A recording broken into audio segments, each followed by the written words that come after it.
It's late, it's loose, and it's officially after hours. Welcome to the Mashup After Hours podcast, where anything can happen. Welcome along to the Mashup After Hours podcast, episode 8. We scraped the barrel with the last one. Can we go up that roller coaster of emotions with this one? We'll find out towards the end. But good afternoon, good morning, good evening, whatever time it is, wherever you're listening from. Hello, Clares. Good day. Hello. Good day. Yeah, we'll I should have just opened it with good day, because it could have been any time of the day, that meaning. It's one of those weird things, because we're doing a podcast. Obviously, we know it's not live for the people listening on Spotify or wherever. How do you open a podcast where it's like sort of generic to day and time? Because it could be any time. You could be listening to this on Christmas Day, and it's not Christmas Day for us recording it. Maybe you just say hello and welcome to another episode of the podcast. That would be a normal way to start. Yeah, probably. Yeah, maybe I should jot that one down. Claire, Stephen, you're in the midst of what I went through organising a wedding. Now, yes, for Claire Powell, this is a bit of an headache because you're not. Are you at that phase yet, Claire Powell? Are you like? So we don't really want to get married. Don't want to get married. Easy. No. I don't blame you. We've got the house. Yeah. And I think the house is a bigger commitment. And I always say in 25 years, once the mortgage paid off, that's it, I'm gone. Obviously, I'm not. Yeah. So yeah. And to the Claire, it is, I mean, it's a bit of a minefield. Have you noticed, or started to notice, what people do with weddings, where they crank the price up just because you've mentioned wedding? Yeah, 100%. 100%. And also, it can depend on the day as well, can't it? Like, if you get married in the week, it's a lot cheaper than a weekend. And it's like... See, what's... ridiculous. What I find quite interesting is, so I'm planning this quite late. Yeah. So I decided like a month ago, right, I'm doing it, and I'm doing it in August this year. And the amount of people that when you say, oh, can you do my wedding, please? And they're like, what do you mean? It's only 6 months. You've left it so late to book anybody in. But it's so every time I message someone now, even though it's 6 months away, which is a long time still, I'm having to say, I know it's late notice, I'm aware, I just need help, please. Yeah. But do you know, if you went into a cake shop and said, oh, I'm looking for cake for a wedding for this, they'll probably be like, oh, I can't do it. But if you went in and said, oh, hi, I'm just looking for a cake for August. For a birthday. That's fine. Yeah, we can do that. Yeah. I mean, I'm quite lucky. So for a bit of background, I don't actually know if I've spoken about this. I did have a wedding planned last year. I was supposed to get married 15th of February last year. My fiance suffered a really major brain hemorrhagic stroke, and it was very, very, very touch and go for a very long time. And we basically had to make the decision quite early to postpone the wedding, because it's one of those things, stroke's one of those things where you'll say to a doctor, will they be able to do this? And they're like, we don't know. Like, will they be able to walk? Will they be able to talk? Will they be able to? And they're like, we don't know. And they're not saying that because they're being pains. It's because everyone's journey is so different, so unique. They genuinely do not know. Yeah. So yeah, we made the decision quite early to postpone, which I think was the right thing to do. But then it's been one of those where it's like, oh, I really want to get it booked again. And there's always something. You know how life is. There's always, oh, well, we'll wait till this done. We'll wait till that's done. And I got to the wait point till the I was perfect like, time. Yeah, and there isn't going to be a perfect time. No. There will never be a perfect time. No. So I literally was like, right, I'm fed up of waiting. I'm booking it. And then a few things fell into place. And I was like, cool, right, 15th of August, let's do it. So nice. I'm very excited. Like every now and again, me and Will just look at each other and go, we're getting married this year. We're doing it. Yeah. You're not going to be Claire Stephen. I'm not going to be Claire Stephen. What we're going to be able to call you? What will you be? She's still be Claire. I'll be still Claire. That part's not changing. Not Bob anymore. Well, I'll be Bob Bostock. I'll be a Bostock. I like it. Yeah, BB. The only advice I can give you regarding wedding will be to, when you're there on the day, enjoy it. Because all that hard work, all that money, everything you put into it, it'll all happen so fast. It'll all be over before you know it. And you'll think, what even happened? It'll be like, a bit of a Twilight Zone scenario. But enjoy every second of it. Yeah. And tell your guests as well. So at like the evening bit when you're all dancing and then they start leaving. If you're on the dance floor having a good time, tell them to just leave. Yeah. Like, you appreciate them being there. Yeah, but yeah, when for sure. they want to go, just go. Don't come and, while I'm in my tracks of dancing and having a good time, don't be like, oh, I've got to go. Yeah. No, I'm fully planning on being on that dance floor as much as physically possible. I love to dance. I'm terrible at it, but I absolutely love it. I did all the way through my wedding, just danced. Like I can't even remember anything else. I just danced the entire night. Yeah, absolutely paralytic. Not good. Like Victoria Beckham at Brooklyn. Yeah. Dirty dancing. Right, let's get into it then. What can people expect in episode 8? Well, I've done things a little bit different this week. You notice there's no question of the week. I was just about to say, I haven't seen one, and I was panicking. Yeah, don't panic. It's all in hand. I've got a bit of a plan that I'm going to try and wean into my first news story when I go first in a second.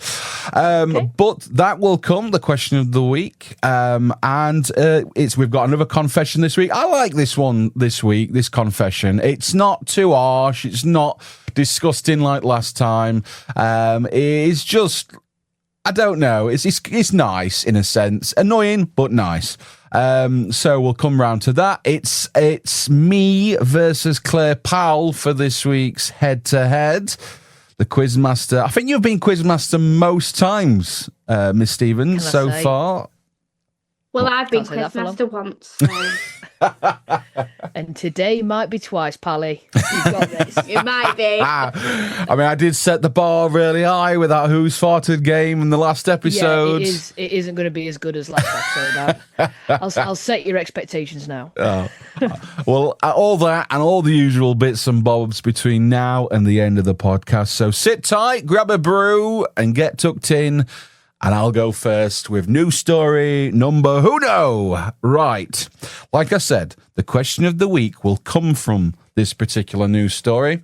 It's all about stress, this particular news story. So now we all expect the big things in life to cause stress, like money worries, health concerns, the usual grown-up pressures. But it turns out not always the big stuff pushing Brits to the brink. It's the tiny everyday annoyances. Now, I've got a few of them. Now, this is from a recent survey which suggests so-called micro-stressors are becoming major triggers for tension. In fact, nearly a quarter of people say something as simple as walking behind someone who's dawdling is enough to raise their stress levels. Yes, slow walker rage is real, by the way. So driving is another major pressure point. Around 40% of UK drivers reported experiencing road rage in 2025 alone. The biggest triggers behind the wheel include drivers using their phones, tailgating and failing to indicate, which, let's be honest, feels like a personal insult every time it happens. London currently ranks as the road rage capital of the UK, with nearly 3/4 of drivers admitting to losing their temper on the road, followed closely, surprisingly, by Nottingham. And if you think things get heated now, there was an even extreme case back in 1996 where one driver chased another 400 miles across 5 counties. That's less road rage, more road endurance event. Beyond driving, Britain's daily mini-dramas continue to test our patience. Forgetting your coin for the supermarket trolley, realising an important email is still sitting in your drafts, hanging washing out only for it to start raining 5 minutes later, accidentally liking someone's photo from 2014 while scrolling, or strangers holding loud speakerphone conversations in public spaces. Then there are physical irritations, stubbing a toe or ripping a pair of tights, small moments that can instantly sour the mood. Stress triggers can also differ by age group. Baby boomers say texting while driving is their biggest irritation, while Gen Z report peak stress during technology crisis, like a ticket website crashing mid-purchase or losing a phone charger. So next time you feel your stress levels rising, it might not be the big worries getting to you. It could be the small walker in front of you, or the missing trolley token, or rain arriving at the exact moment your washing goes out. Modern life, it's the little things. So we're going to talk about that. But then I thought the question of the week this week could be, what small things can trigger stress for you? So what small things can make you really annoyed? Don't get me started. Oh, this is... I feel like we're going to be raging. We're going to be raging by the end of this episode.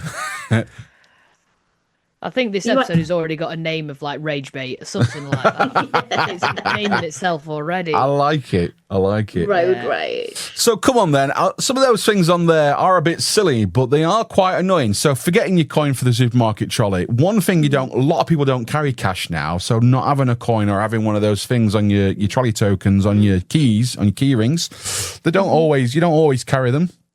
Or you might have took it off and forgot to put it back on. So it's at home and your keys are with you without a trolley token on. It can be really annoying.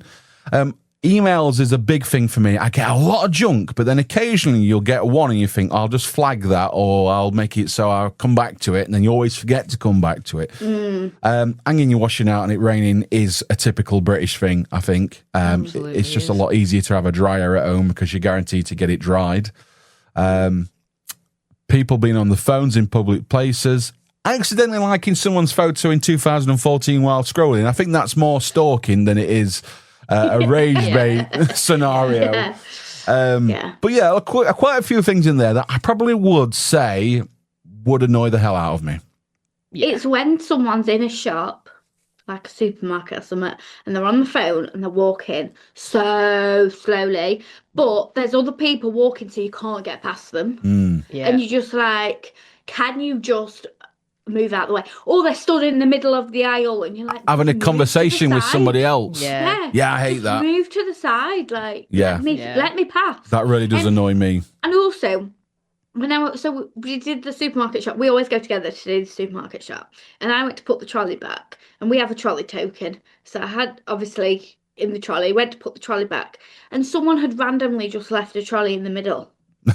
Like it wasn't just stack it.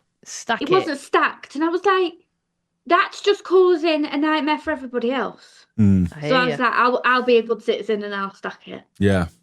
So I was like, what is that? What is that person achieving by doing that? Yeah. Like, you just, I'm with you. I mean, it's the driving ones that annoy me the most at the minute. I don't know if it's because I'm getting older now and I'm becoming less patient, but just people not indicating when you're at a roundabout, a big roundabout. Yeah. And then you're just waiting because you're thinking, well, are they going to turn here? Are they going around the roundabout? What are they doing?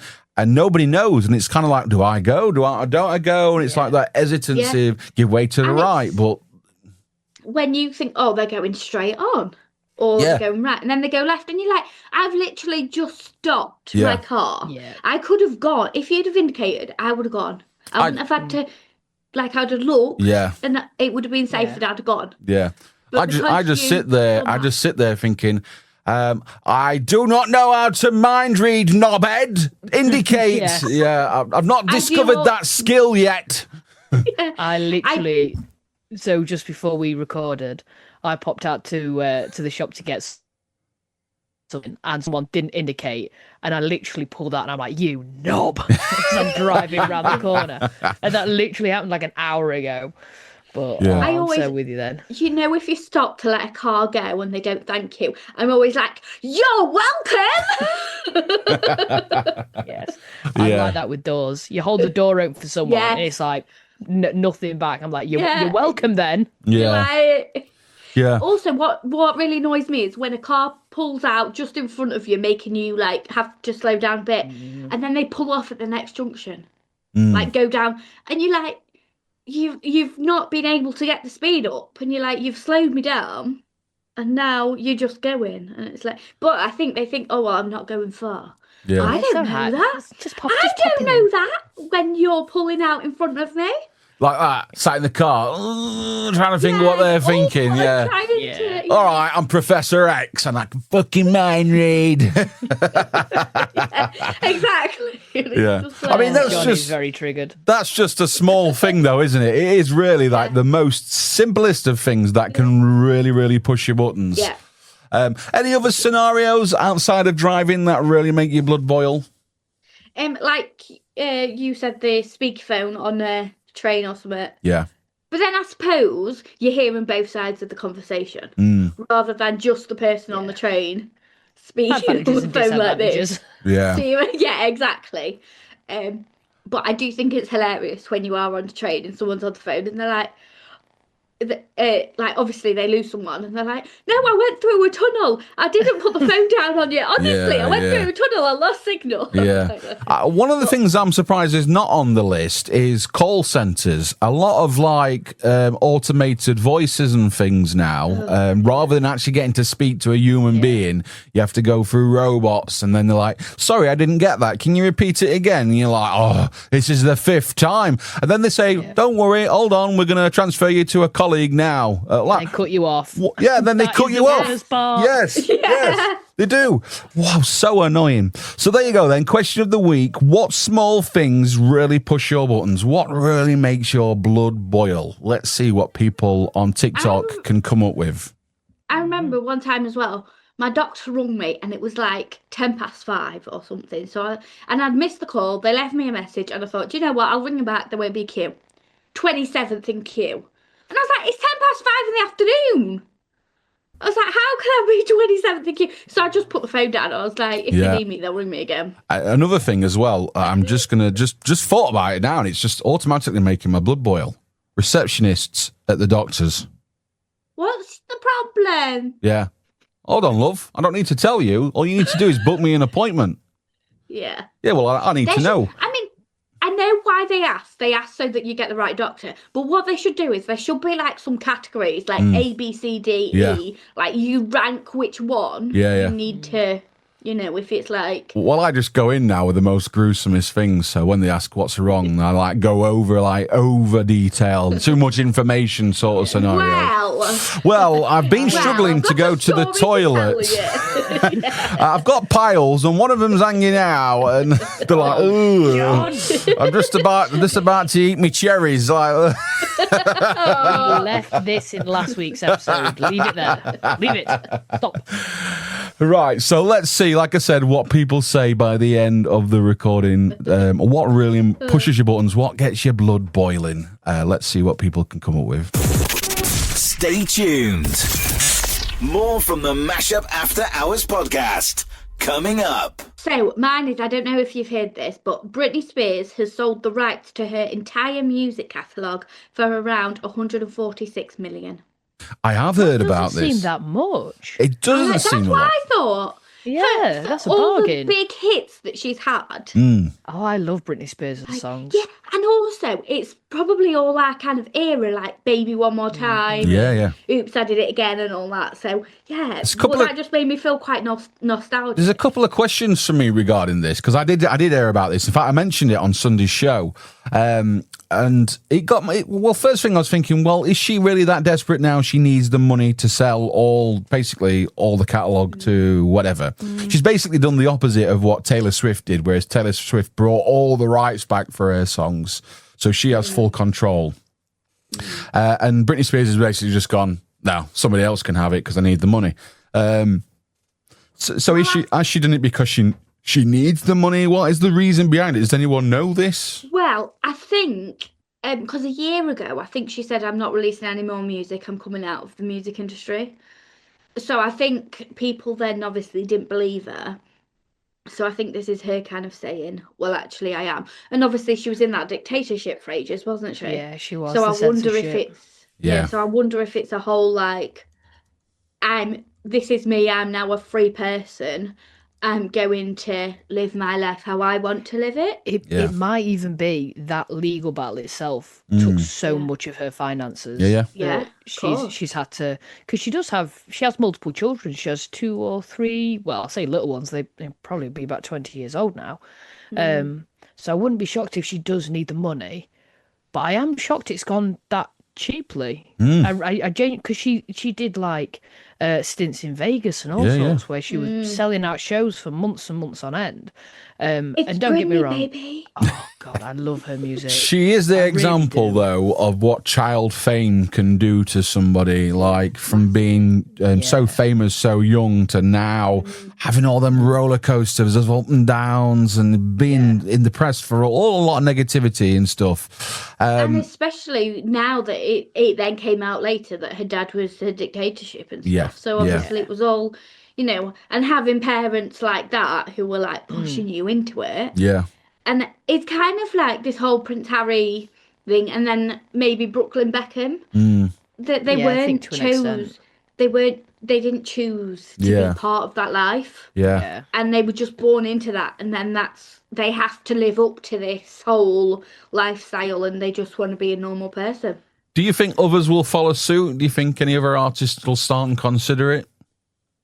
I think it just depends on their situation, because I think for her, she's kind of sold it as a lump sum, but I think obviously she's then sold all of her royalty rights and all sorts like that. So I don't like that. That is literally it. The money that she has there, that's almost her retirement money, isn't it?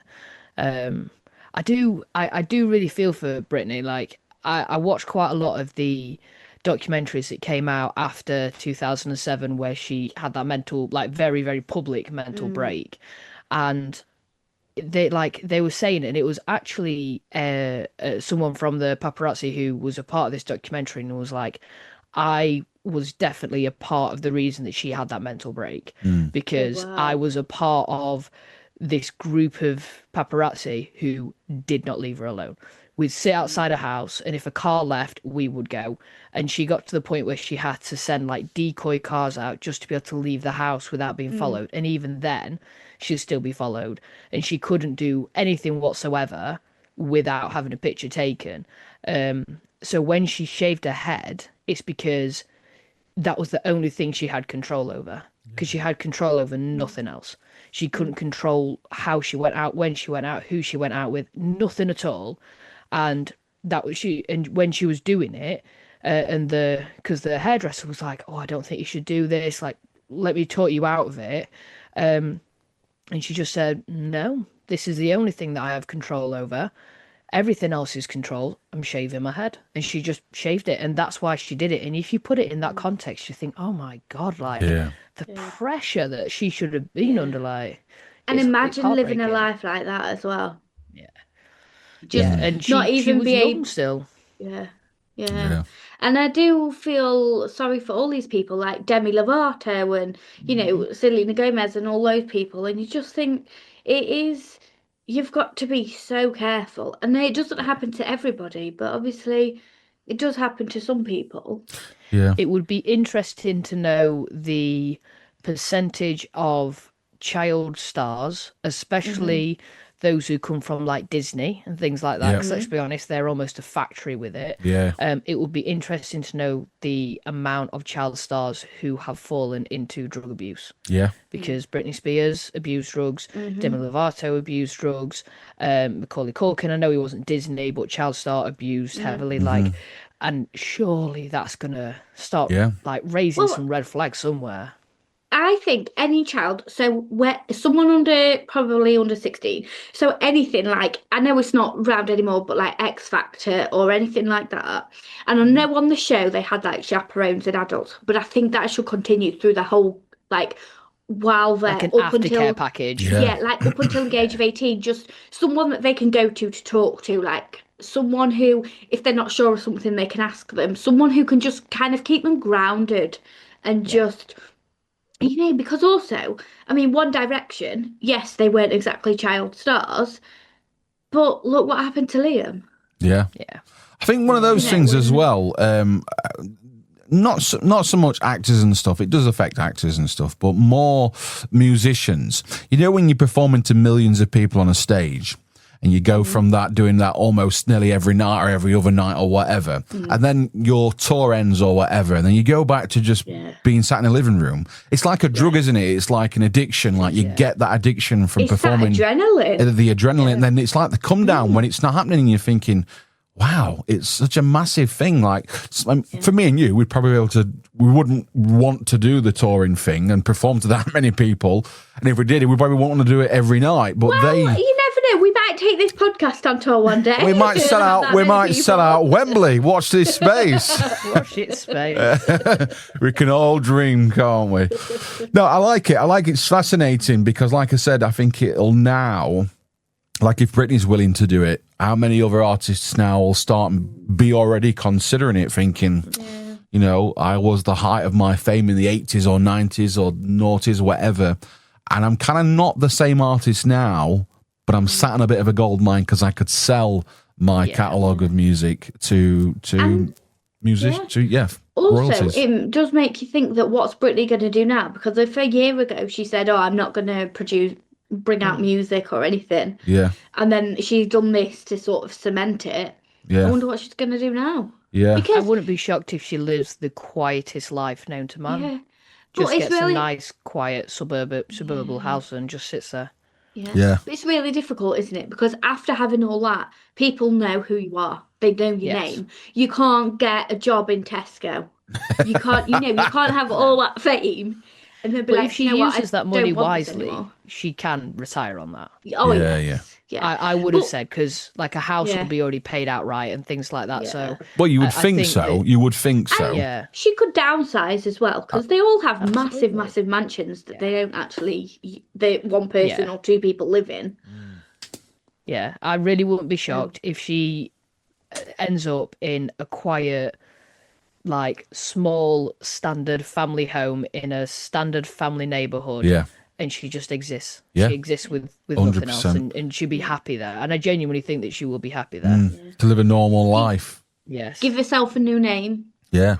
I mean, obviously people might recognise her, but could you just imagine going to Lidl and like Nicole Scherzinger is like behind the counter, like just serving you, just like boop, boop, you all right? Yeah, boop.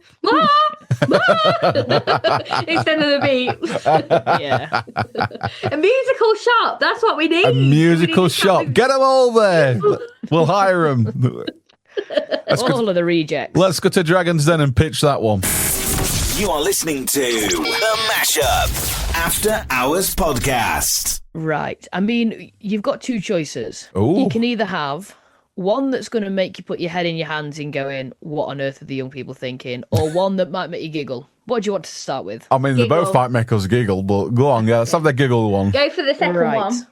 Okay, so this was part of one of my doom scroll discoveries.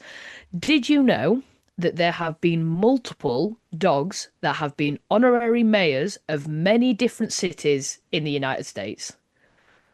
Multiple dogs that have been mayors of cities in the United States. So this popped up. I can't even remember how this started. So I did a bit more digging, and I found that there was a dog called Bosco, which was a Labrador Rottweiler mix. He was mayor of Sunol in California from 1981 till 1994. There was Duke, who was a Great Pyrenees. He was mayor of Cornmarret in Minnesota. I don't know if I've said that right. We had Maximus Mighty Dog Mueller, or Max for short, who was the mayor of Idlewild. And then I'll just skip down the list a little bit. So there is a currently serving mayor called Wilbur. He's a French bulldog who was elected in 2020. He is still the mayor of Rabbit Hash in Kentucky. But it's not just dogs.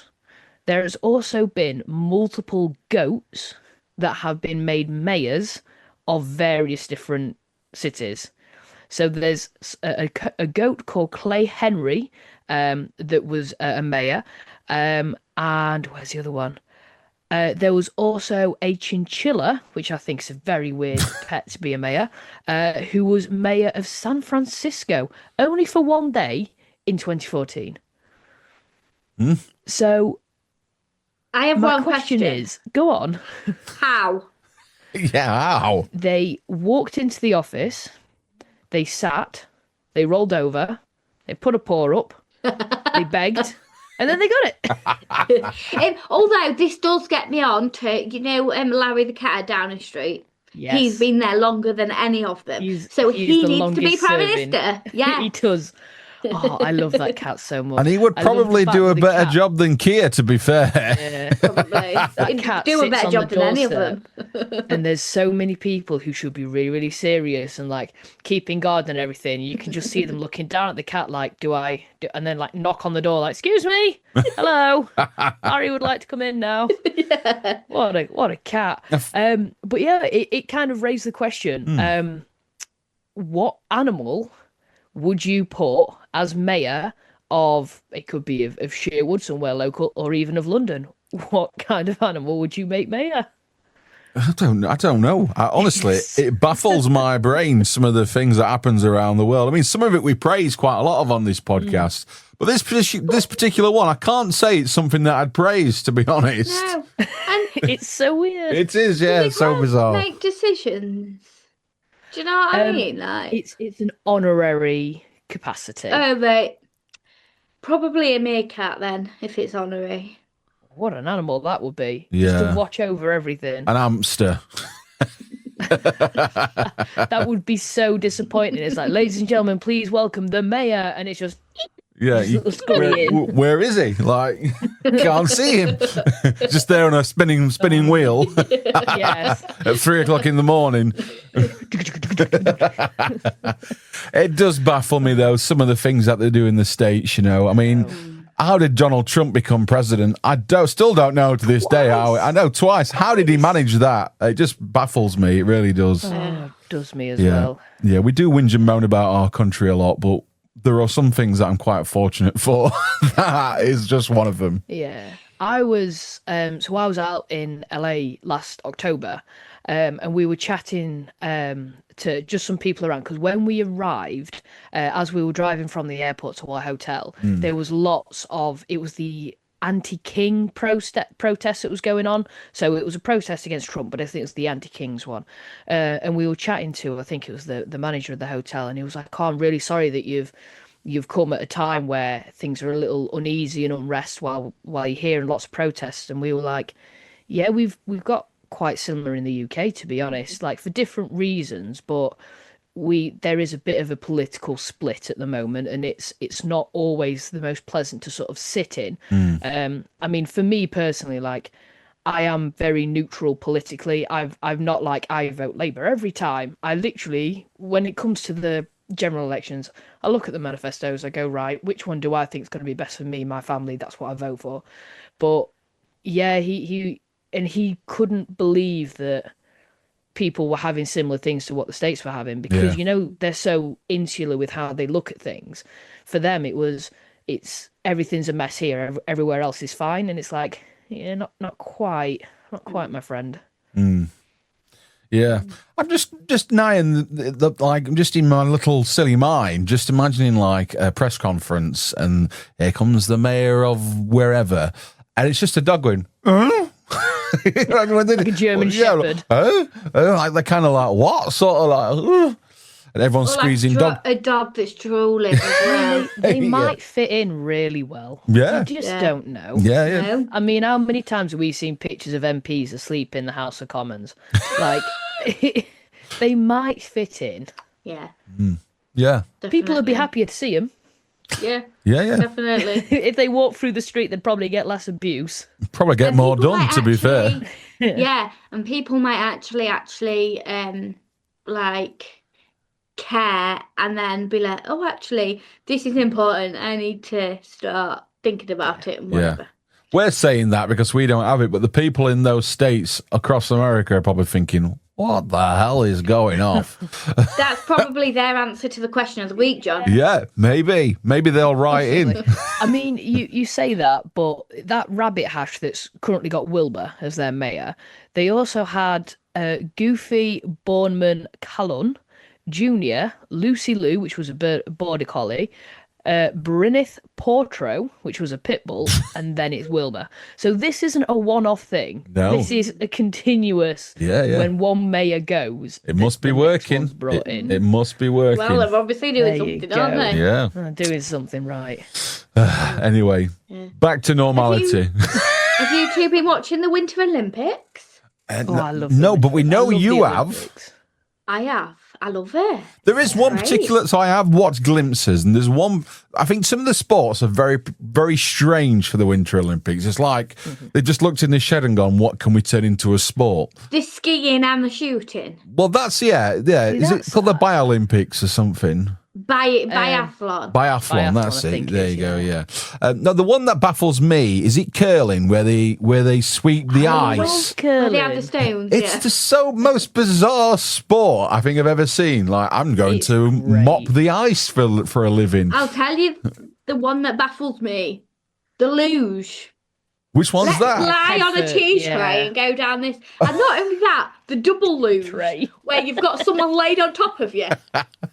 And the person at the bottom, what? I don't know what they do because they can't see. They're not the ones steering. The whole thing of steering is literally, so they have their feet It's like their this, feet, and they isn't steer it? by Yeah. just going, eek, eek. It's like, that's not really steering, is it? Yeah.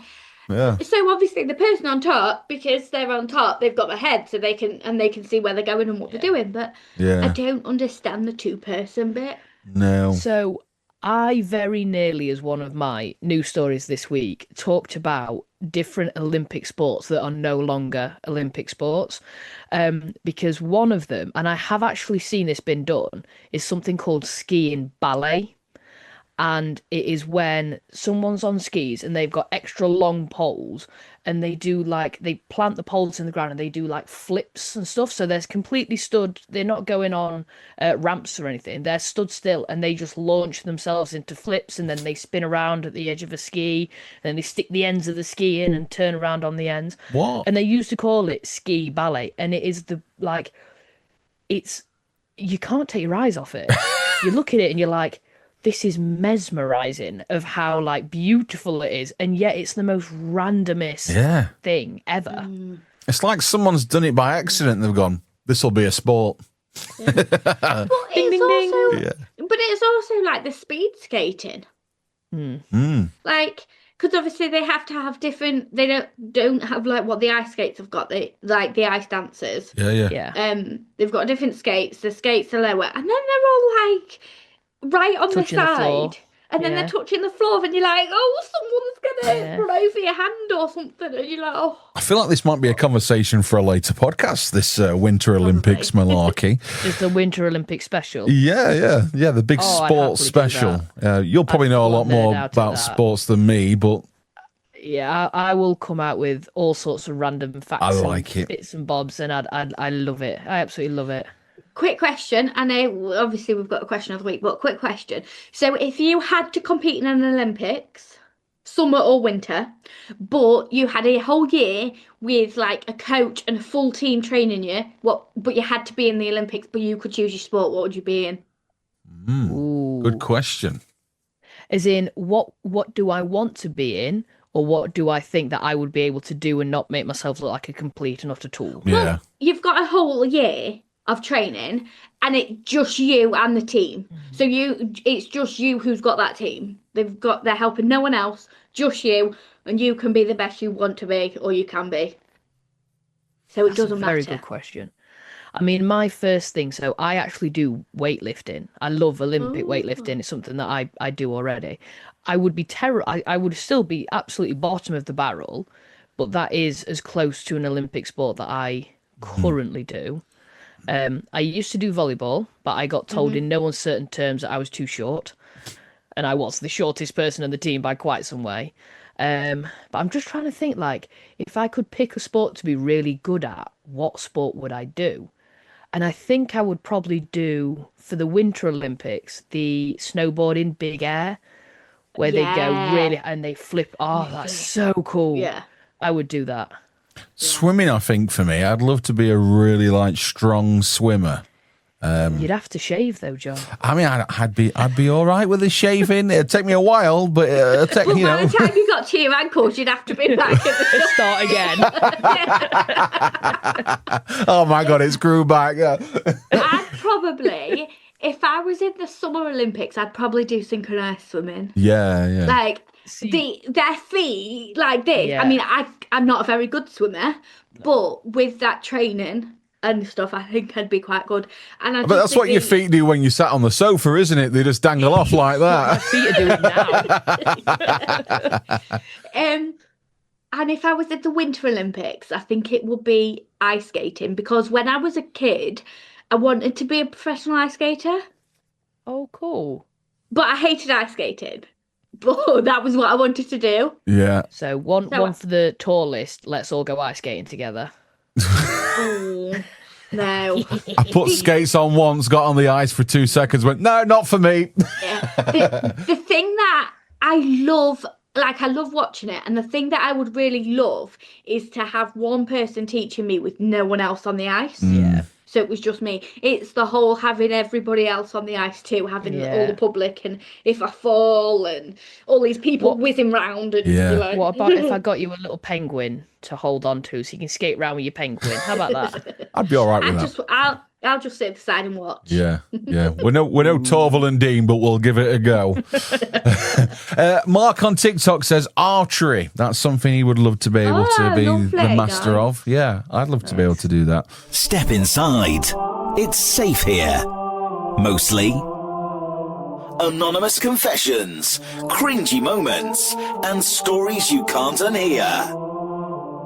Welcome to the Confession Booth. Right, let's have a bit of a confession then. So, like I said, please. it's not a bad one this week. We've had some we've had some of the really low ones and some of the really high ones. I'd say this is about mid. It's quite nice in a sense.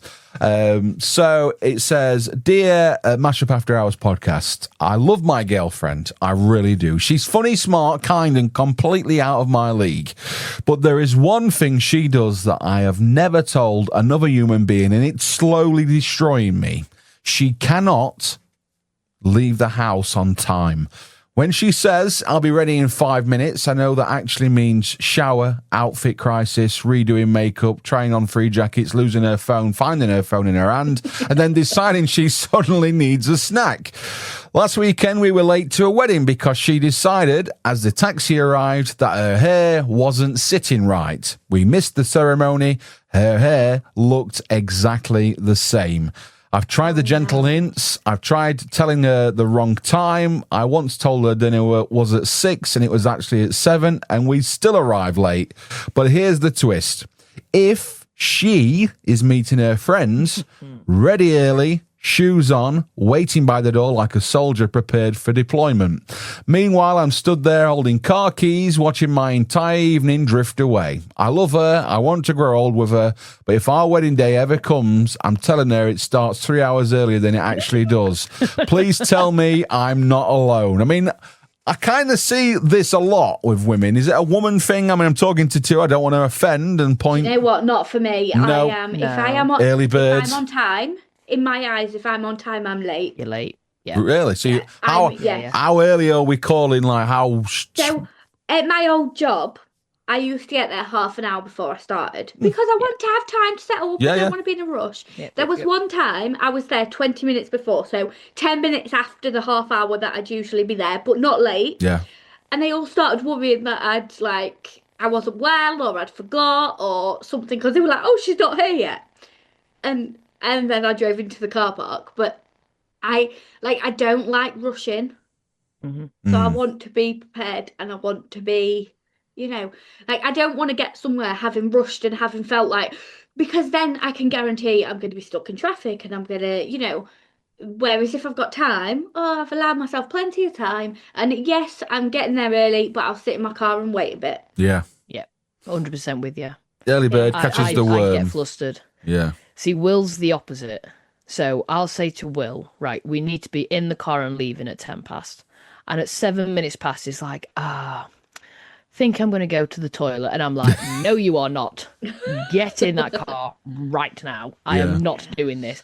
As I'm sat at the door, keys in hand, phone in hand, like, where are you going? Yeah. No, I'm very much on time for a lot of things. And if I'm too, I know, Claire, you're saying if you're on time, you're late. If I'm 2 minutes late, I am apologising profusely. Yeah. I am so sorry I'm late. And that's 2 minutes. And I've got another friend of mine She's called Molly. I'm going to call her out. I don't care. Oh. And but she's well known in the group that if we say we're meeting at 3, we always say, right, Mol, we'll see you at 4. Yeah. 'Cause she's never on time. Because it's just one of those. She's just naturally like, yeah, I'll get there when I get there. But yeah, I'm an on-time kind of gal. Yeah. Yeah. I mean, when I was younger, it used to take my sister a while to get ready, and then like we'd be going to see my grandma or something, and I'd be ready first. And I'd be stood in the kitchen just sort of hanging around, twiddling my thumbs, like, right, I'm ready.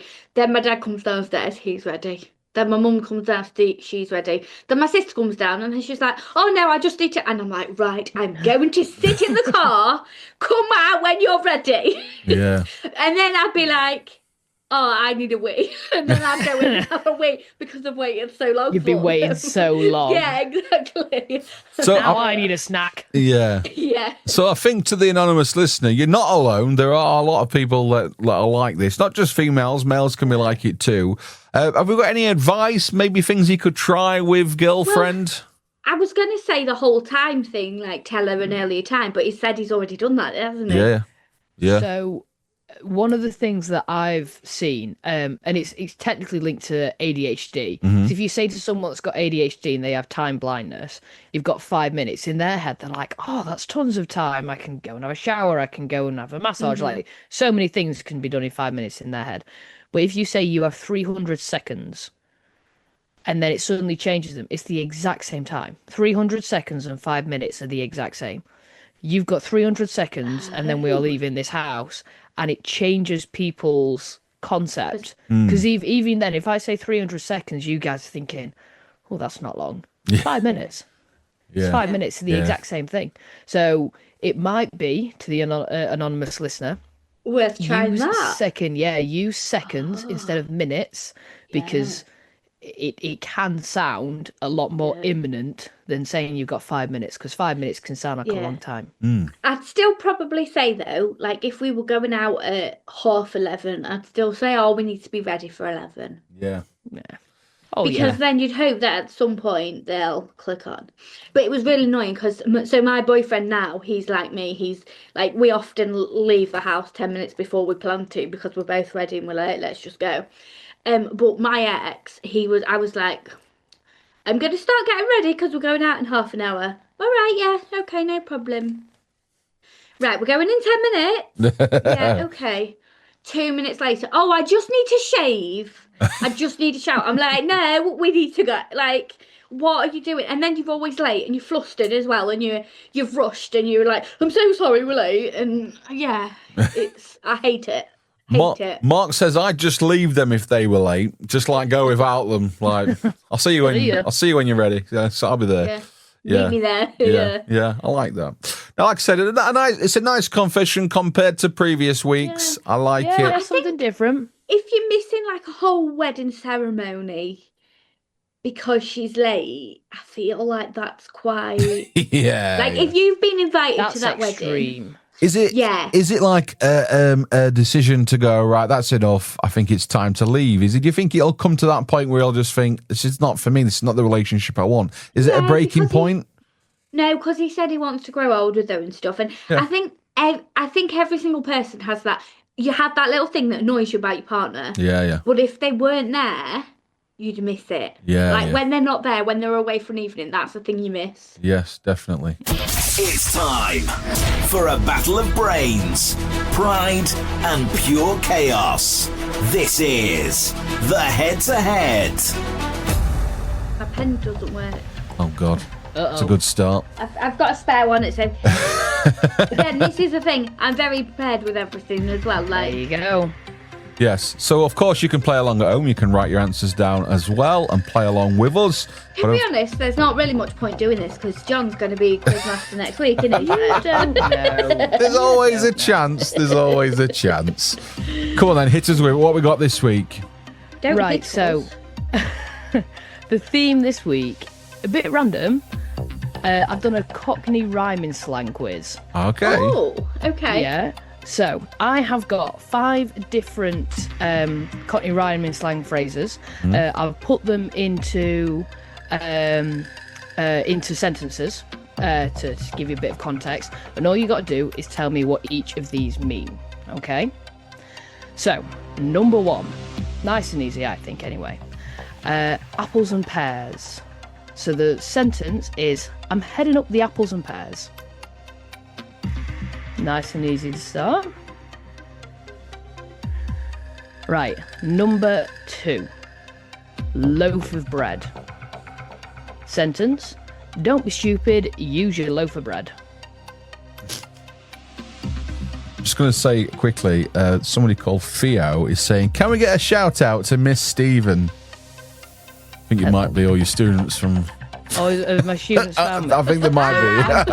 I'm putting it out there. I haven't told any students at school. So the fact that he's found me, say Theo. Yes. I'm trying to think, there's a few Theos. Hi Theo. Do you know what? How you doing? Happy do you half know term, what? mate. That's really good because we're getting out there. There's loads of them Yeah, coming. Like us. They're sharing it. out There's there. loads of them following. They're all coming now. They've found you. They're know- sharing with all the class. You know what There kids it are like is. now? You know what kids are like now? They can find anything. We're down You with the know kids. what? We're cool. Like, all jokes aside, there are so many students that I work with that are genuinely mint. Yeah. Like, they're absolutely spot on. There's a reason that I've worked at the place I've worked at for, oh God, nearly 10 years. And it's because the type of people I work with are, like, pretty spot on. So, 10 years, but you're not old enough. I know. Thank you, Claire. Can I have a bonus point? I don't even know where we're at. Right. Number 3. Number 3. Loaf of bread. So, number we've 3, done Barnet Fair. So, I'm just doing my Barnet Fair. Won't be long. I'm really guessing, but I think some of them are quite easy. I hope people on TikTok aren't commenting because it's only John that can see them. No one's commenting. Yeah, that's an unfair They're advantage. genuinely Yeah, not. exactly. They're genuinely not. Don't worry. All I'm getting is love you, miss. I was mint from food tech. I'm just getting just getting all of that now. Oh God, I'm just waiting for them all to be like, you know what? She were right horrible to me in PE. Like, oh no. Uh-oh. You'll be the talking point of the school when you were back after half term. Yeah. God. Say nice things, please. I'm a sensitive soul. Right, number 4, butcher's hook. I'm not buying. I'm just having a butcher's hook. Are some of these really, really straightforward, or am I literally reading into it too much? I think you might kick yourself. Really? Remember, just to remind you, it's a Cockney rhyming slang quiz. Okay. All right. Yep. Yeah. So, number 5, last one. Pony and Trap. That song is Pony and Trap. I feel like I need to keep it clean now because we've got kids on. Yeah, and I bet now Claire's thinking, oh no, what did I say earlier? John and Tubber Claire, please do not embarrass me. Don't say anything bad about my students. I think I've been really pleasant. You have. You've so been far. lovely. Yeah, you nothing have, to worry yeah. about. Right, I've got 5 answers down, but can I've you got 5 Okay. answers. put me out of my misery?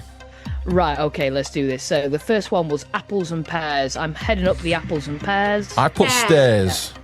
Yeah. Stairs. 1-1. Right, I'm going to hold fingers up here because I've not got anything to write down. Here we go. Old school. Which side's which? This is John. This is Claire. That's Peter and Paul, isn't it? Anyway, I'm not going down this road. Oh, my lord. Right, number 2, loaf of bread. Don't be stupid, use your loaf of bread. Is it head? It is head. Well done. 2-2. Yeah. Might be a draw. Oh, you've got a tie break. Might be. I haven't got a tie break. I will desperately try and think of one as we're going through this. Number 3, Barnet Fair. I'm just doing my Barnet Fair. Sorry, yeah, Barnet Fair. I won't be long. My hair. What have you put, John? Hair. Yeah, 3-3. Oh, Lord above. Oh! Number 4, butcher's hook. I'm not buying. I'm just having a butcher's hook. A look. Yeah, look. Oh God, I'm definitely gonna have to come up with a thing. I've made it too easy this week. Right, number 5, Pony and Trap. Crap. That song is Pony and Trap. Crap. Yes. Yes. Right. It's a draw. Lord above. It's a Woo, first. 5 out of 5. It's a first. Right. Let me quickly think of. Tell you what. Oh, no, I'm gonna have to come up with something straight away. This is the first week I've not got a tie break. You didn't have faith in one of us, did you? You thought it was going to be. Yeah. I plead the fifth, and I choose not to comment at this time. Right, I tell you what. I'm going to type into Google hard Cockney rhyming slang. Just be careful. If you put that in, who knows what you're going to get? Yeah, you've got half of the school on now. Yeah, exactly. Be nice, guys. Be nice.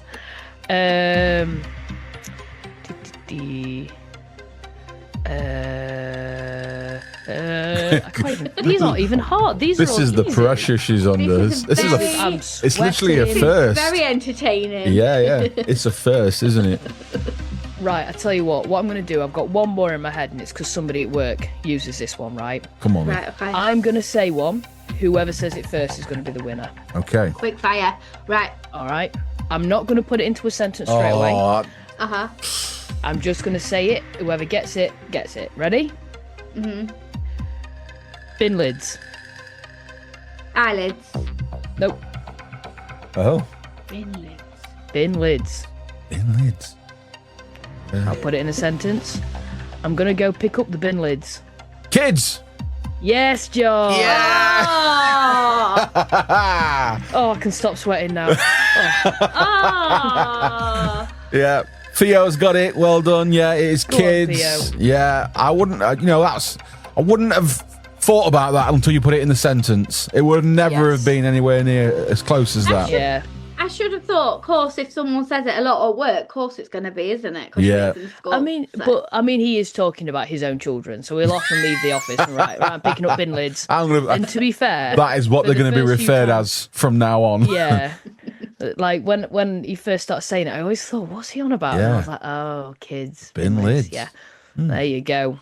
Yeah. Why do they make it so complicated though? The Cockneys. I don't understand. Like why they just can't. Yeah, but why is it like apples and pears? Surely it's easier just to say stairs. Yeah, it's shorter But for a it's start. fun. What if you fall down the apples and pears? It's funner to say I fell down the apples and pears rather than I fell down the stairs. Yeah. Well, yeah. Put it in a sentence. There you go. Right, that means I'm Quizmaster for episode 9. I don't know what I'm go. going to do this time. It's going to be a surprise, I think. We might just see what we can come up with between now and episode 9. Don't steal my idea for when I get to be Quizmaster again. I It'll cannot... probably be series 3 at this Claire, point, do but- not worry. I cannot get in your head. Like, I just can't. I'm just not there. And there's only you in your head. And everybody else And just that's how it stays. falls thank into you. place. Right. Oh, I can smell my boyfriend's cooking. That's I thought you were going to say something else. I can smell the garlic bread. Whoa. I can smell the garlic bread. Garlic Oh. bread. Yeah. That means you'll have smelly Garlic breath. bread. Make sure you brush your teeth before you go to sleep.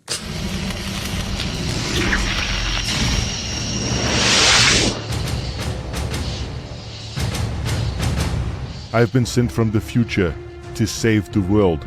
You must come with me if you want to live. Whoa, whoa, whoa. Save the world later, big guy. It's my turn in the studio. This is very important. Yeah, and we know you'll be back. You say it every time, and every time you come back older but still in ridiculously good shape, putting me and my 30-something dad bod to shame. You should work out. I do. I work out which songs to play for the next 3 hours. Now skedaddle. John's Weekend Mashup, live every Sunday from 9 a.m. on Craig's Radio. I'll be back. I seem to be on the sweet theme because last week they were sweet ones, weren't they? Okay. So there was a boy in America.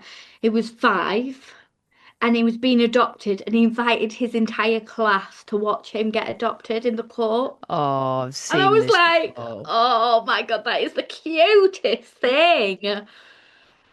I like No, it. it is. Yeah, that's so And they all lovely. went as well, didn't they? Yeah, they did. Yeah, Yeah. there's like 30 people in 30 people. That's Like the whole lovely. No, that's so and sweet. also because he's 5, they're all a similar age to him. So there's all these tiny little people sat there watching. Little suits. Yeah. Yeah. It's like a dream come true sort of scenario, isn't it? Yeah. Yeah. I And mean, it's I've so seen cute.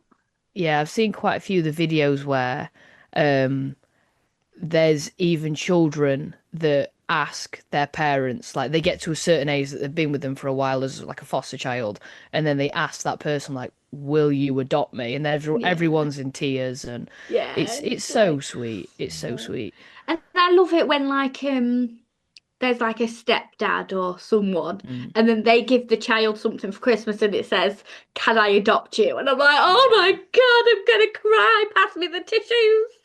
Yeah, it's good when you can have like real healthy Yeah. family links. Like I think that's Connections. absolutely spot on. Yeah, Yeah, and it means definitely. it means a lot as well with, let's be honest, like your closest friends showing up to you at such a major thing. I think it's really sweet. absolutely.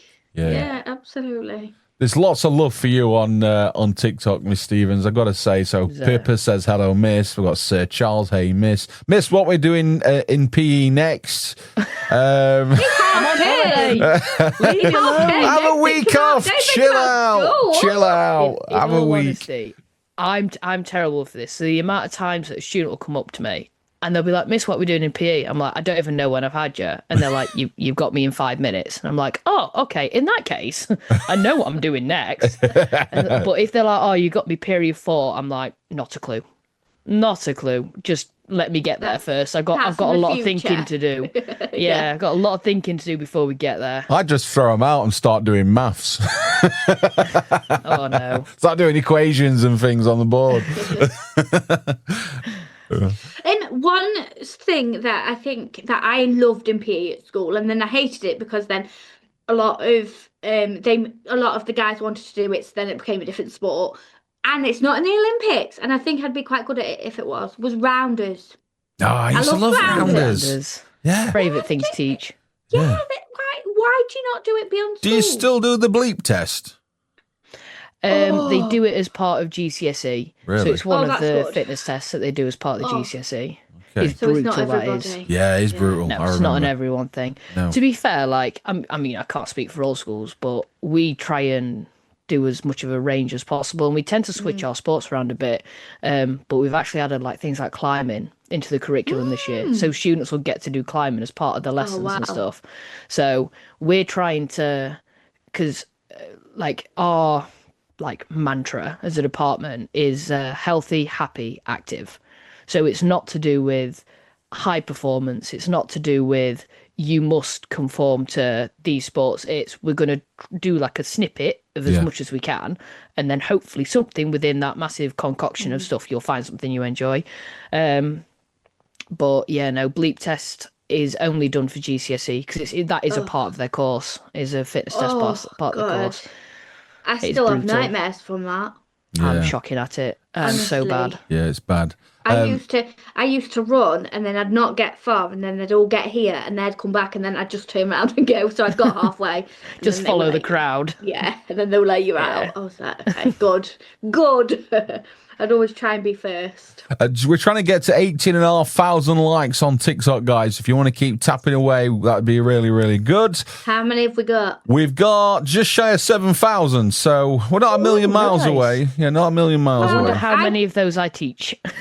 There's quite a lot of kids on at the It's minute. probably the whole school. Yeah. Oh, God. And no comment. Words spread. The kids are on TikTok. Like I said, down with the kids. They are. I mean, I I'm don't have not TikTok. on. No, I'm not on TikTok. I'll quite openly admit that I know that if I had it, I would doom scroll to my death, and I will openly admit I will not download it for that reason. Yeah. I don't trust myself. They're tapping like mad now, guys. So we're almost up to 9,000 now. So it's gone up quite a bit. Yeah. No Thank way. you. Keep tapping. Keep tapping. Thank you. We love the love. Don't go away. You are with The Mashup After Hours Podcast. Right, okay, I'm going to give you my news story next then. So this one's quite funny. So we've all called in sick before. Some can't say, some weren't allowed, not allowed to say. Usually for the usual reasons, like a cold or a flu or simply just feeling under the weather. But beyond genuine illness, some employees have offered excuses that are creative, bizarre, and occasionally downright unbelievable. Let's start with animal-related emergencies, because apparently wildlife has a habit of disrupting the working day. One employee claimed they couldn't leave the house because a full-grown moose was sleeping on their porch and refused to move. Yeah, That's got to be in Canada. It's got to be somewhere in the States or Canada, yeah. Another called in because their hamster was a bit sluggish, while someone else insisted they had to stay home to supervise their hamster in labour. And then there's the worker who reported being attacked by a duck and needed time to emotionally recover. Yeah, it's all true. Wow. Even car keys aren't safe, with cats and foxes reportedly blamed for stealing them. Moving indoors, some absences have been blamed on domestic disasters. One remote worker claimed they couldn't log in because they had become one with their pyjamas. Others have cited laundry emergencies, including having no dry clothes or being left with one sock, and they described as a towel cape. People have reported being glued into their flats, locked in a closet by their mother, or having a roommate remove the bathroom door handle, effectively trapping them inside. Yeah, then comes the injuries, the ones that go beyond the standard cold and flu.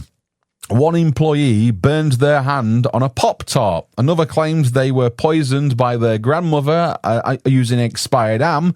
Shampoo or chili peppers in the eyes have resulted in sick days, including one case involving someone sitting in a bathtub pouring milk over their face for relief. And remember the Nintendo Wii? Several workers reported injuries from enthusiastic gameplay, including a chipped tooth caused by a flying remote.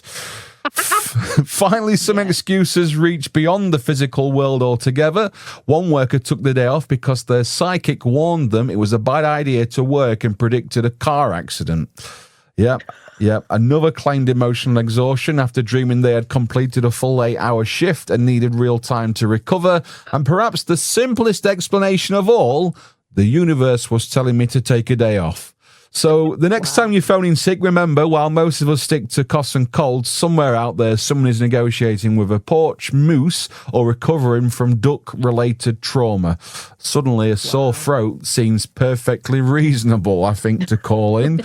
I mean, come on, you've got to hear about these. I mean, I am a typical, I don't feel well, I'm not going to work. That's kind of the sort of thing I've stuck to. But I have heard people use some of the most bizarre excuses for not going. Have you ever heard anybody come out with some just obscene reasons for not going to work?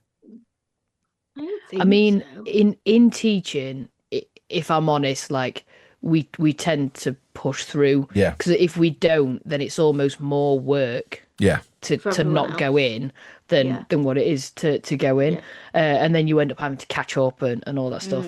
So to be fair, there isn't like any really random excuses that you get. However, I did talk to the woman who is in charge of sorting our cover. So the woman that gets all of the phone calls in the morning of staff absences. And I was like, do you ever listen to people and go, you're putting on a voice here? You know, you can imagine going, oh, I've got a terrible cold. I can't come in. Yeah, the poorly voice. Yeah. And I'm like, did they put it on? She was like, oh, absolutely. She says, there's people that ring in and they're like, oh, I can't come in. I've got a bad stomach. And it's like, why's your voice gone then? If it's your stomach, why's your voice gone? Yeah. Oh, I don't know. It's like, so they definitely put a voice on to be more poorly than not. But no, I can't. I mean, yeah, I've not really known people do that.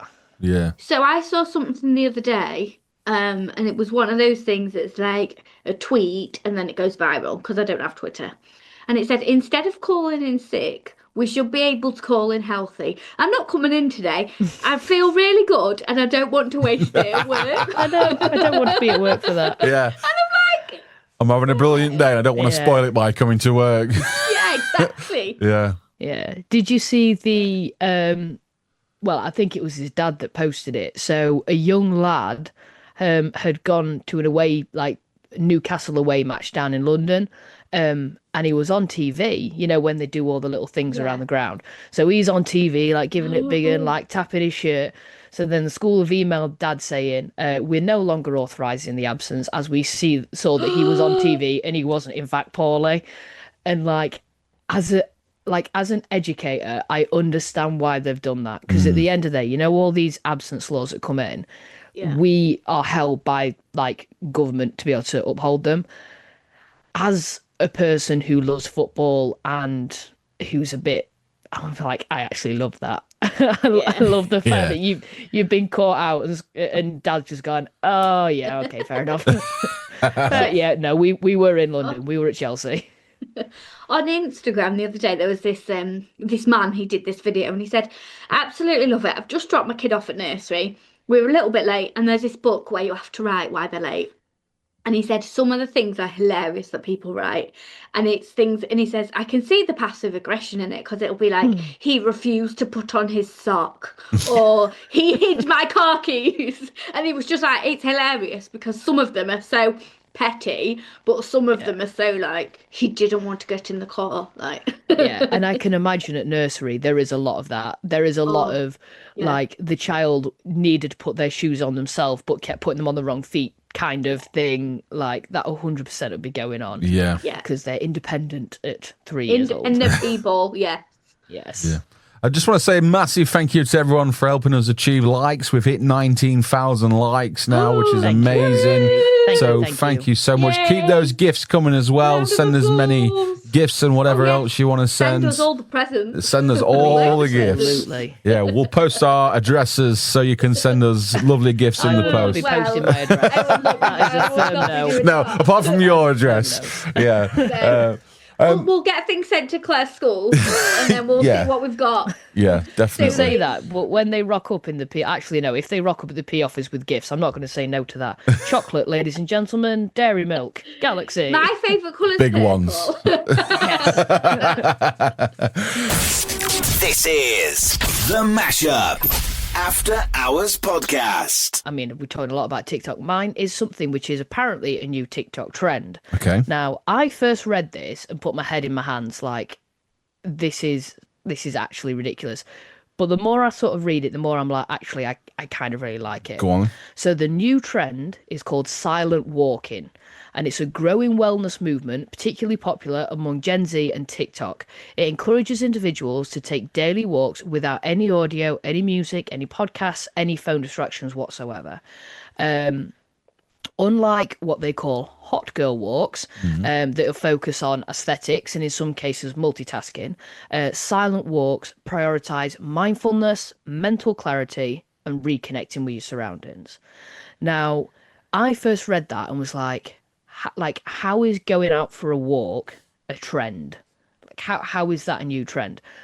But the more I read it, the more I'm like, you know what? If I go out for a walk, I put my headphones on.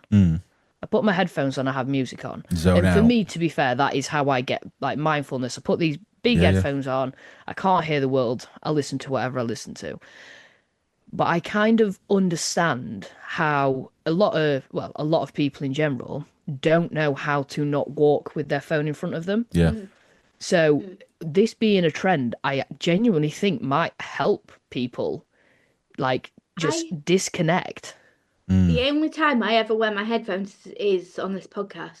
Yeah. Like if I'm walking about, I'm like, I want to be able to hear the birds in the trees. I want to like hear the traffic on the road. I want to hear the like chatter of everyone around me and stuff. And I don't want, everything, because I think we're so absorbed in our phones and music, and we've got to have something else entertaining us. Surround yourself with nature, sort of thing. Yeah, and just sort of be in it and appreciate what we've got around us. So I had therapy a few years ago because my mental health was really, really bad. And one of the advice that they gave me is go and take a walk. Listen to the sounds of the trees blowing in the wind. Listen to your own breath as you're walking around. All the weird things. And now you kind of look at it and think, well, at that time, it sort of looked at it and thought, well, that's a bit daft. But then you try it, actually. It really does help. Just going and having just reconnect with nature a little bit and just hear the noises as you're having a walk around. Things, don't you? Yeah, like yeah. You notice, you notice the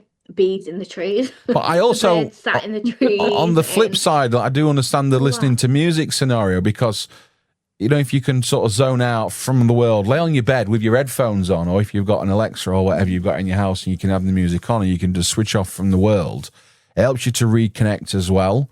So there's lots of different ways to be able to do that. But sometimes when I'm driving, I usually have music on when I'm driving, but sometimes I'll be like, it just sounds like noise. Yeah.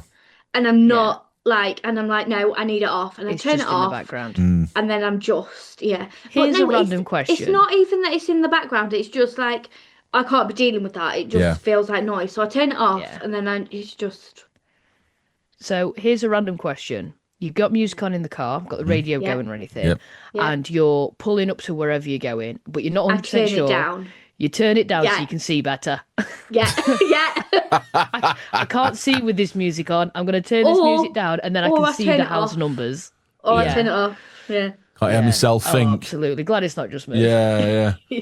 Yeah, I think we probably all do that. Yeah, it's a strange thing. But no, I like the trend. I like that we're doing trends now that aren't silly dances or other various other things. I genuinely think that this is like it can do some good. Like the philosophy behind it is.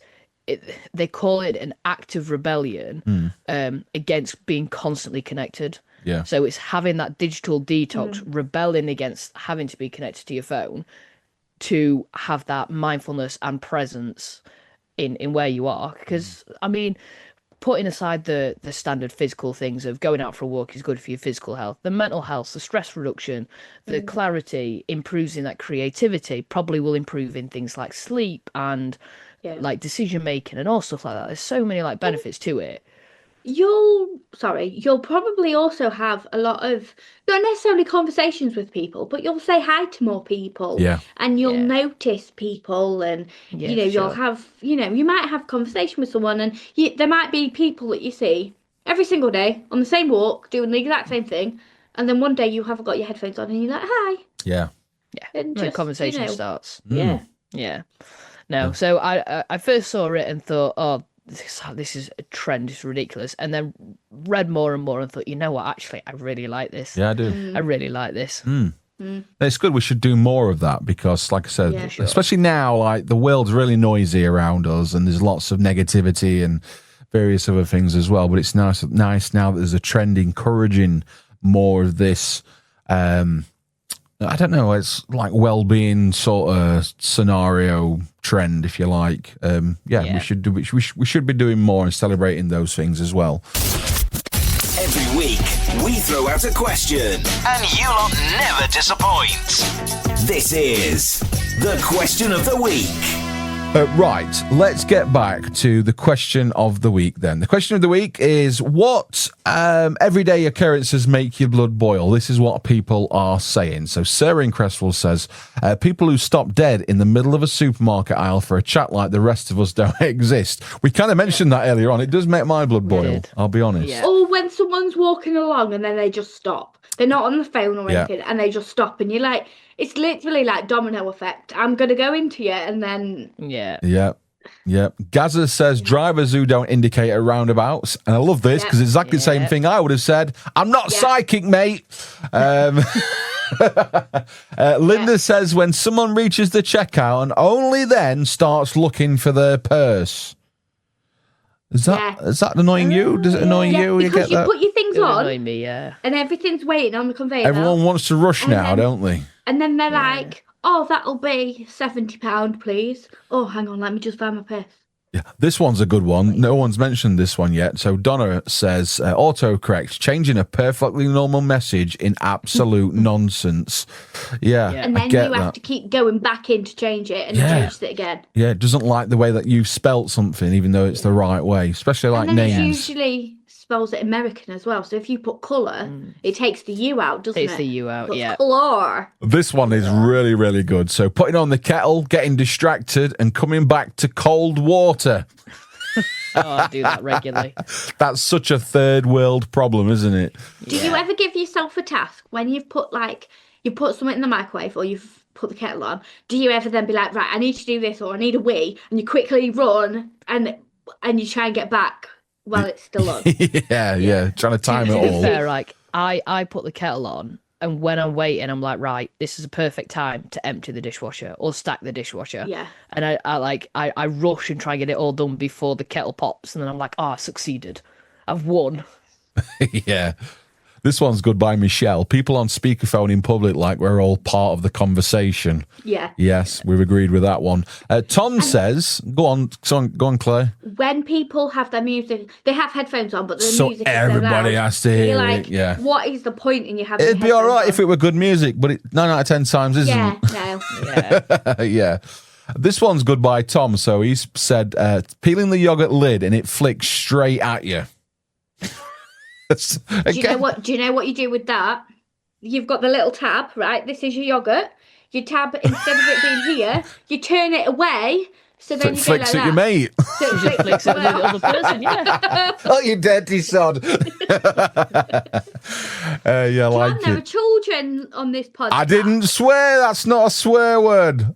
Right, can I just say, so I naturally, like, I don't swear like that much. We spoke about this the other day. You two are now panicking. I'm sat here I know. like, this is fine. Like, you No, two I'm are not just going, oh my panicking. God. I don't. I just noticed John said a word because I don't swear. And if I ever do, I'm And like, I do, and on this podcast I can, but now there's kids can. here. I'm like, I can't. I'm back on radio again. panicking. Yeah, I He's am. panicking. Yeah, I'm treading on eggshells.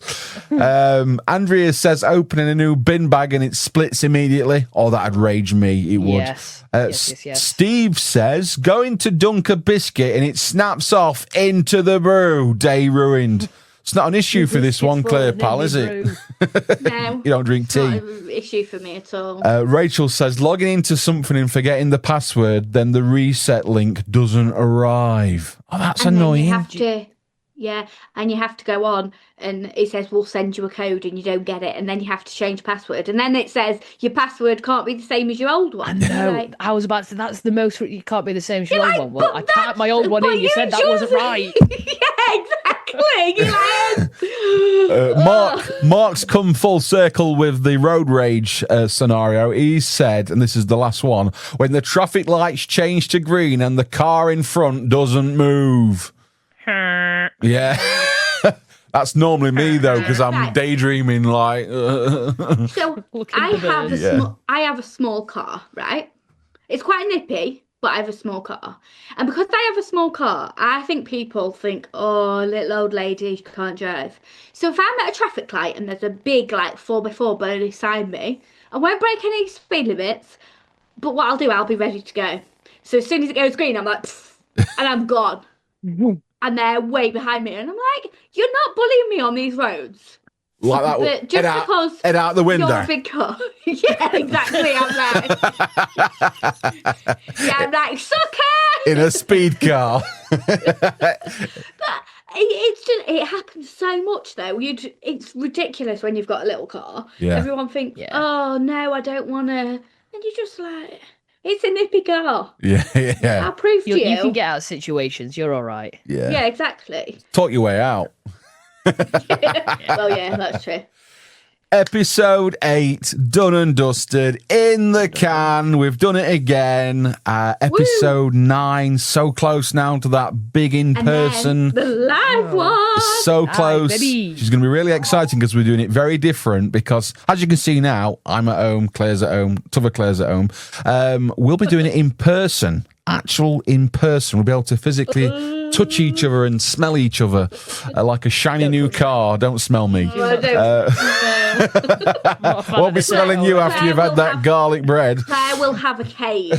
She'll be in a Yes. cage. She'll be like, don't I'll be in one of those touch me. bubbles. But yeah, carry on listening to the podcast. Follow us on TikTok at John J. Steamson. Also on Facebook and Instagram. The mashup. No. John's Weekend Mashup will be the right places on Facebook and Instagram. We post clips on there, all the funny bits. And obviously, you can listen to all the episodes on Spotify, Amazon, Apple, everywhere, basically. Wherever there's a podcast, you can listen to it. Bits on YouTube as well. Oh, and YouTube. Yeah, we're big on YouTube. There's quite a lot on there as well. So we're quite easy to find. But thanks for all the love. 32,000 likes we've had during this live, which is massive. Thank you, everybody. That's big huge. love. We'll all do the cringy love art thing. There you go. Look at that. Isn't it like this one now? Isn't it like that? Isn't it that one? Isn't it like that now? I thought it was that. Yeah, no, that is one. Yeah. That's one. Yeah. Yeah, I've been sent a few of those. We have all just shown our age. And the funny thing is, next Tuesday, you will have gone back to work and we will have found out the aftermath of you being on TikTok. Yes. I'm And we'll see if you get sacked. In the contract. You're not actually allowed. Let's retract all the episodes of the podcast. Pretend it never happened. No, we love it. We love it. So thank you so much, guys. Thank you for episode 8. I haven't a clue what we're going to call it, but we'll come up with something. But yeah, thank you, ladies. It's been a pleasure as per usual. No, thank you. I bid you adieu, and I'll let you go and enjoy the rest of your half term and whatever else you've got planned this week. Dinner? Yes, go and have your garlic bread. Yeah. Right. Bolognese. See you guys on TikTok. Bye, everybody listening. Bye. See ya. Love the chaos of the mashup after hours? Then don't miss John's Weekend Mashup. Live every Sunday from 9 a.m. on Cracks Radio and on TikTok.